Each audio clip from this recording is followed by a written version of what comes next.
Hello guys, this is clisac scholarship platform where whatever you want to learn about how to gain a scholarship, a fully funded or a partially funded and self-funded opportunity, here we share all you guys want to know. So today, as the topic suggests, we are going to be discussing about how to win Australian scholarship, and it is now open for you to apply.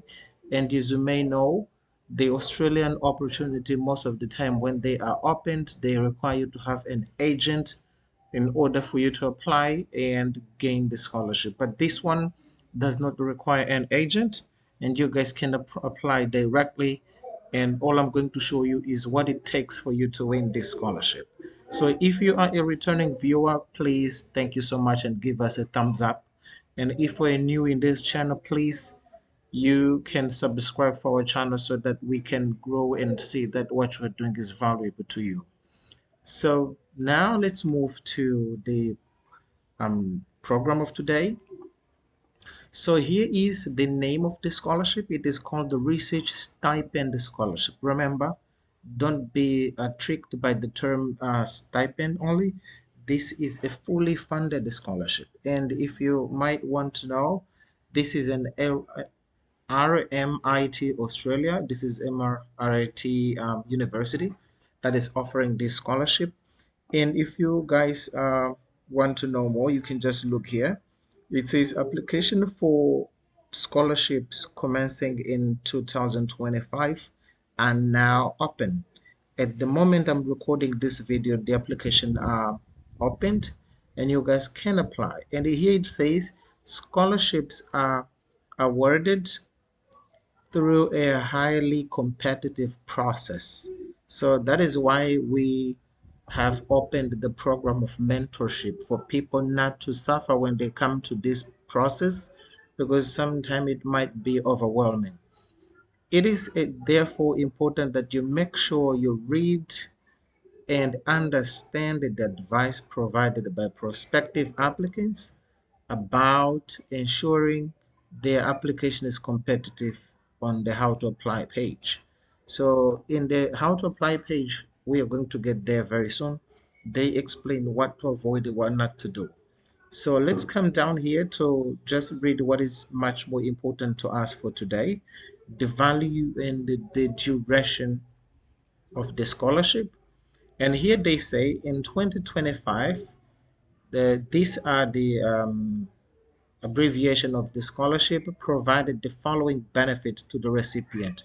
If you manage to win this scholarship, what it says a stipend of 35,886 per annum.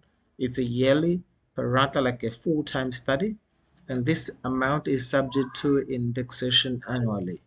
And here it says international candidates in receipt of this scholarship are also awarded an RTP international tuition fee offset scholarship, research international tuition fee scholarship. If you win that scholarship, you also have two that come with you.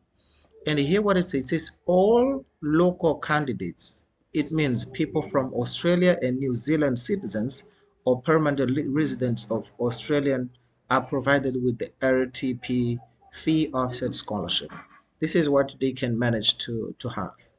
Applicants in receipt of this RTP fee offset scholarship are not required to pay tuition fees for the maximum duration of their candidature.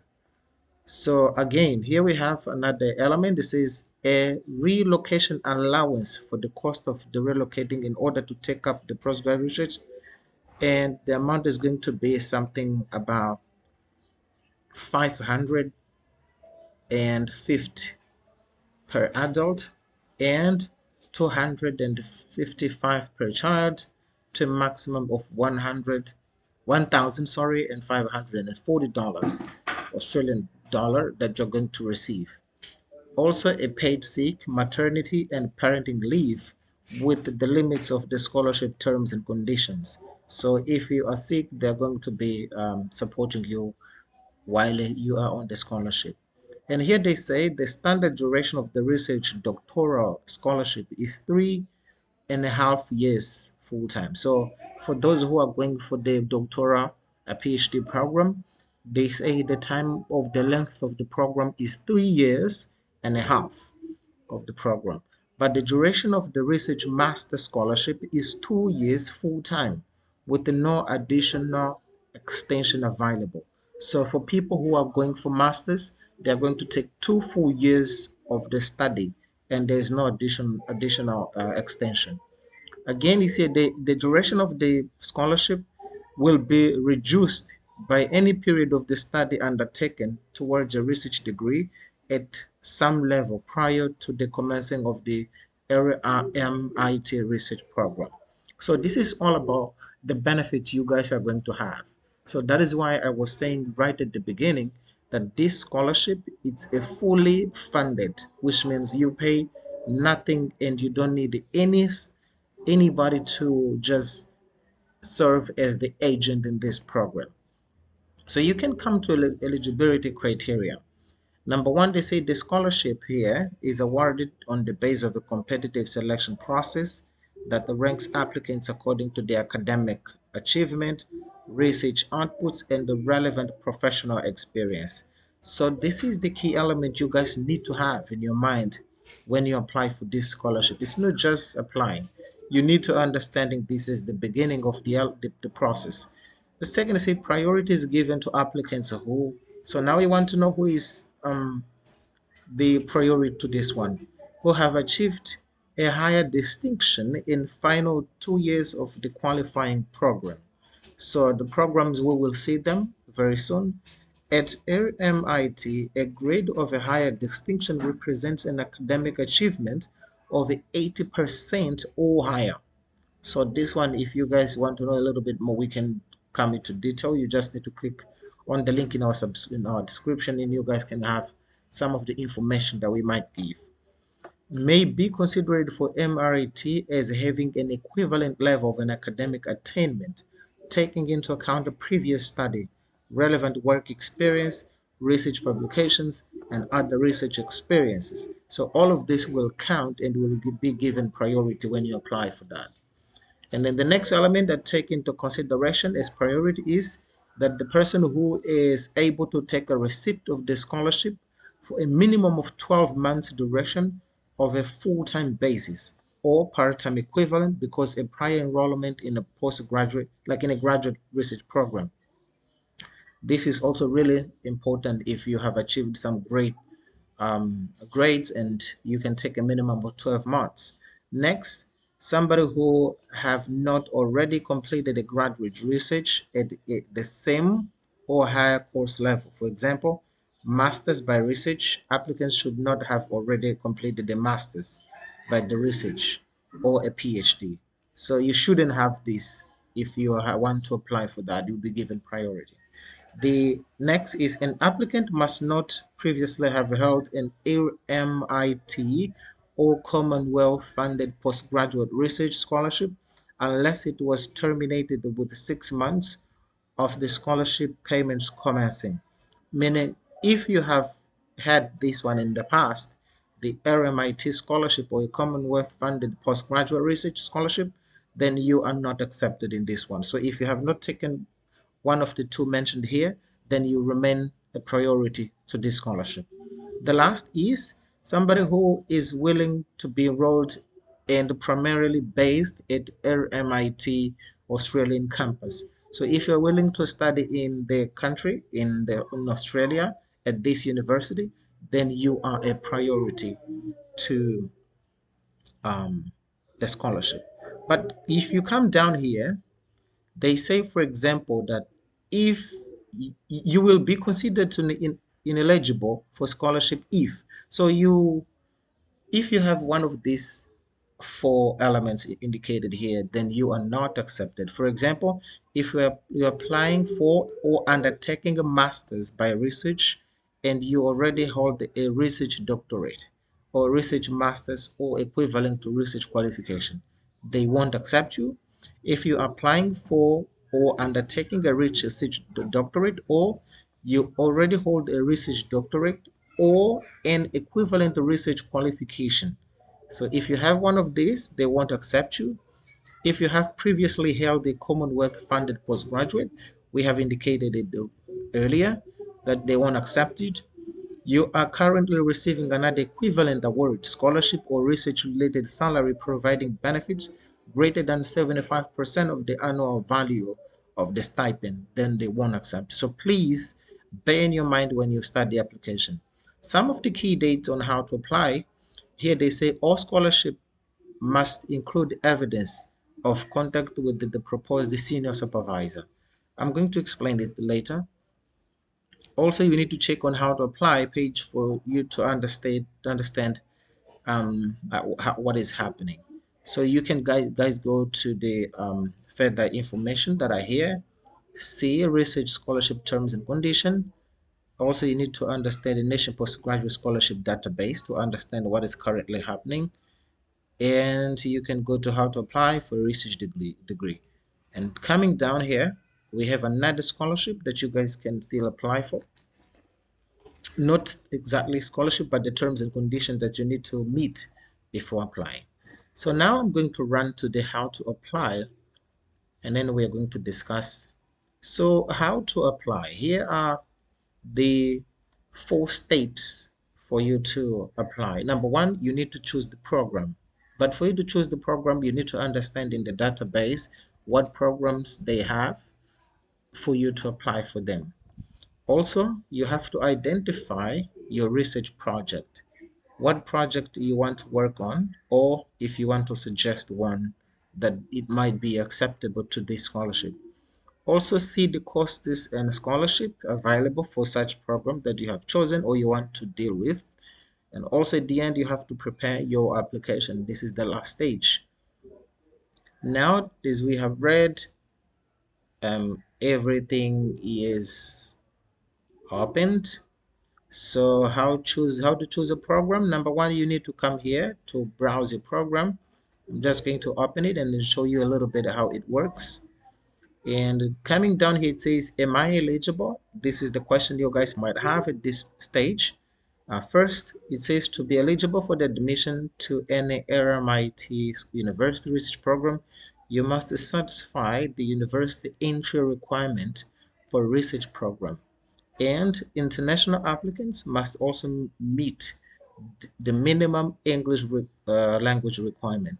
A person like me coming from Mozambique, I am required to meet the English language requirement because I come from a Portuguese speaking country. And also to be successful, you must demonstrate capacity to conduct independent research. Places are also subject to academic supervisor and the resources availability, as well as suitability of the proposed research. So this means you guys need to have a supervisor before you commence your application. And in the next video, I'm going to show you how you guys can contact your supervisor. Okay, so here, if you're going for the master's program, these are the minimum elements you need to have. They said the minimum requirement for the master's by research is a bachelor's degree requiring at least 4 years of full-time study in a relevant discipline awarded with honors. The degree should include the research component comprised of a thesis, other research project or research methodology subjects that constitute at least 25% of a full-time or part-time equivalent academic year, which means you guys need to have your bachelor's degree done by research. And apart from that, it should be a full 4 years of that, and it should be within with honors when you finish that. The applicant also, here to say, the applicant must have achieved at least a credit average in the final year, or evidence of, here the following line, evidence of appropriate academic qualification and experience that satisfy the Associate Deputy Vice Chancellor Research Training and Development, or nominee that applicants has developed knowledge on the field of study or cognate field on the potential for research sufficient to undertake the proposed program. This is really, really important. And they say that at RMIT, a grade or a credit represents academic achievement as 60% or higher. Now, this is much more specific. You must have reached this level if you are willing to take your master's by research. But for the doctor of philosophy, so at least you have to have a bachelor's degree requiring 4 years that you should have done. And you come down here, it says the degree include a research component comprises of a thesis, either research project or a research methodology subject that constituted 25%. Again, you need to finish your degree with a research in a full time. Also, they say here that the applicant must have achieved at least a distinction average in the final year, or a master's degree that includes a research component comprised of this element. This will be really important, having a master's, for you to apply for this one. And also you must have a master's degree without research component with at least a higher distinction average. You're going to be accepted into this doctor of philosophy. Also, you have to have an evidence of appropriate academic qualification or experience that satisfy the average for the nominee that applicants has developed knowledge of the field of study, or you have to have knowledge, in other words, that are required to take the program you're willing to. Okay. Now, you need to identify your research project or research area. Identify your research area, really important. I'm going to show you how you guys can find your area. And then here you propose your own research topic. This can happen on your own basis. Also, you have to come to the courses and the scholarship. So down here we have some of the elements for masters or PhD, because they say they offer here support to candidate financially while they undertake their research project. They will support you. It says a fee information like local applicants, but for the international it should be this side here. You guys can check later. I'm going to put the link in the description so you guys do not suffer for the information. We have the stipend, we have the international side right here. You can read all the details that you want, and we have many more scholarship that you guys can follow down here. We have the RMIT Vice Chancellor PhD Scholarship. You guys can still apply for this. We have RMIT Indigenous HDR Scholarship, really nice one. RMIT Research Equity Scholarship. It says this is in addition to disability or for the people who have long-term medical condition. So they are going to be acceptable to this one. So now let's jump a little bit to the programs. I just opened here the programs, and you guys can just come here. And if you want to choose by area, you just need to come right this side. Let us discuss about, let's say I want to follow the education sector. I'm going to just click here and wait for me to just open what projects are available. And here it says explore our educational course and disciplines. And when you come down here, um, you will have to uh, find the areas. And here we have the areas that they are offering scholarship: a graduate diploma in early childhood education. So this is one of the projects they have. You might suggest your topic, but they want you to discuss about a research in early childhood education. We have Masters of Teaching Practice.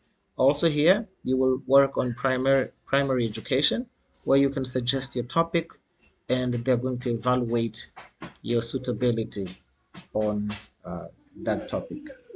So next, we have a Masters of Teaching Practice. This is for the secondary education. So you guys can still open and find more details on this, and this is how you guys can find. But if you feel like you don't want to open by area, you can just come into this research tab, and then write what area you want to discuss. Okay, so now let's move to my fellow international applicants. You guys will need to satisfy the English component for you to be accepted into this scholarship. This might be either TOEFL or an IELTS mark that you're going to use for you to show your English language proficiency to be accepted. When you come down here, it's a RMIT accept a range of English proficiency tests. So we're going to see them, what are they?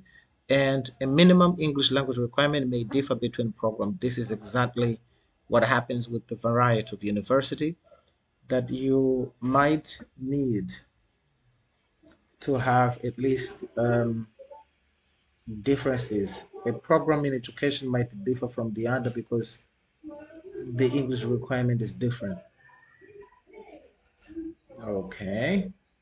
Now let's just go down English language proficiency score. It says, for example, foundation study, vocational studies, and associate degrees. Here you can just come. You see, they accept the variety of tests.